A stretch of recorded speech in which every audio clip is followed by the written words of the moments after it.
औज़ुबिल्लाहिमिनश्शैतानिर्रजीम बिस्मिल्लाहिर्रहमानिर्रहीम। अस्सलामु अलैकुम ख़वातीन व हज़रात। मैं हूं आपका होम्योपैथिक डॉक्टर रिजवान साकिब और आपसे मुखातब हूं शमा होम्यो क्लिनिक लाहौर पाकिस्तान से।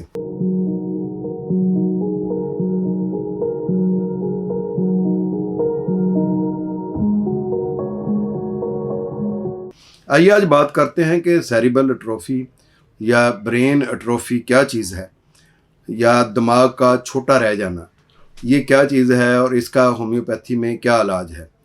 कुछ लोगों का सर छोटा रह जाता है, ये और सेरिब्रल एट्रोफी में थोड़ा फ़र्क है।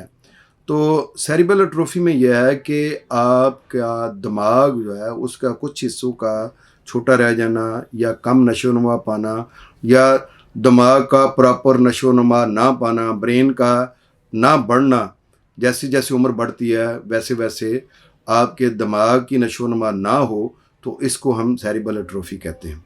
सेरिब्रल एट्रोफी की बहुत सारी वजूहात हो सकती हैं। आम तौर पर तो ये माँ के रहम में ही ये मसला बनना शुरू हो जाता है और ये मरूसी भी होता है कि और जब के ख़ानदान में इस तरह के केसेस आ रहे हों तो ये भी मुमकिन है कि आए बच्चे में भी ये हो जाए।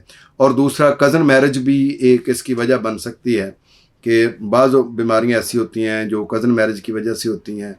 एक मसला अठराहा भी होता है कि ख़वातीन के रहम के अंदर बच्चे को मुख्तलिफ़ जगहों से दबाव जो है वो बढ़ता है उसके ऊपर, और जिस हिस्से पर उसका रहम का दबाव बढ़ता है या वहाँ पर रहम कमज़ोर होता है तो उस जगह पर बच्चे के वो अज़ा पूरे तरीके से डेवलप नहीं होते हैं, और अगर वो सर के ऊपर दबाव बढ़ा हुआ है तो वो सेरिब्रल एट्रोफी की तरह से बच्चे पैदा हो जाते हैं।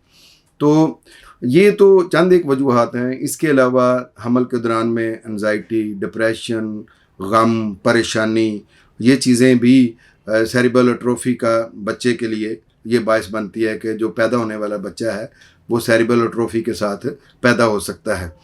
इसके साथ साथ मुख्तलिफ़ किस्म की खुराक जो ज़च्चा जब कंसीव कर लेती है ख़ातून तो उस वक़्त वो 9 माह में खाती है तो उसकी वजह से भी बहुत सारे इफ़ेक्ट होते हैं।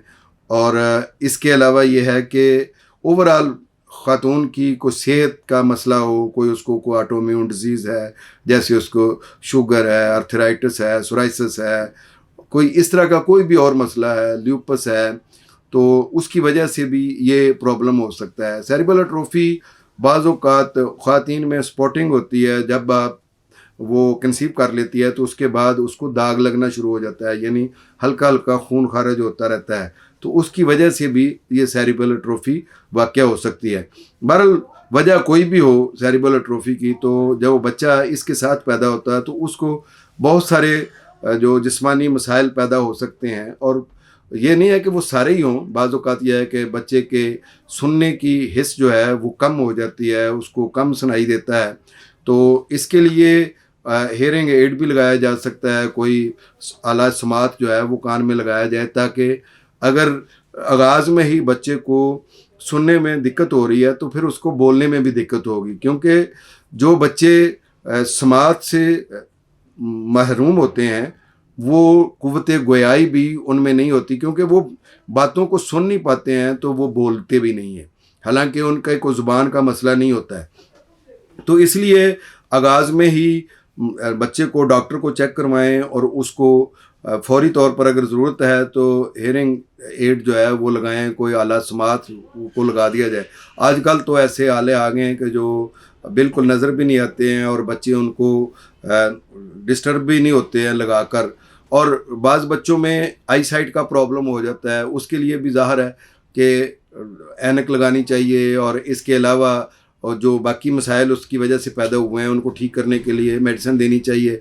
और बच्चे की बाज़ दफ़ा मूवमेंट डिस्टर्ब होती हैं, वो उस तरीके से हरकतों सकनात उसकी नहीं होती हैं जैसे एक नॉर्मल इंसान की होती हैं, तो उसके लिए भी आप अपने डॉक्टर से मिलें। और होम्योपैथी में ये सेरिब्रल एट्रोफी के बहुत अच्छा इलाज मौजूद है, जैसे ब्राइटाकार्ब इसके लिए मेडिसिन है, नेट्रम सल्फ इसके लिए मेडिसिन है। अगर चोट की वजह से हो गई है सेरिब्रल एट्रोफी तो उसके लिए हमारे पास नेट्रम सल्फ बहुत अच्छी मेडिसिन है। और इसके अलावा याददाश्त मुतासर हो जाती है, डायमेंशिया हो जाता है या अल्जाइमर हो जाता है। इस तरह के अगर प्रॉब्लम्स सेरिबल एट्रोफी की वजह से हो रहे हैं तो उसमें जिंको बाइलूबा बहुत अच्छी मेडिसिन है, उसके ज़रिए से इलाज किया जा सकता है।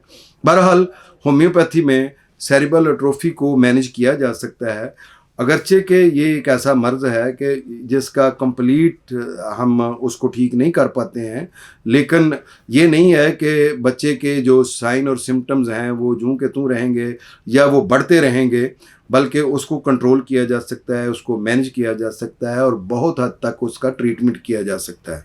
बहुत शुक्रिया। अल्लाह हाफिज़। अस्सलामु अलैकुम।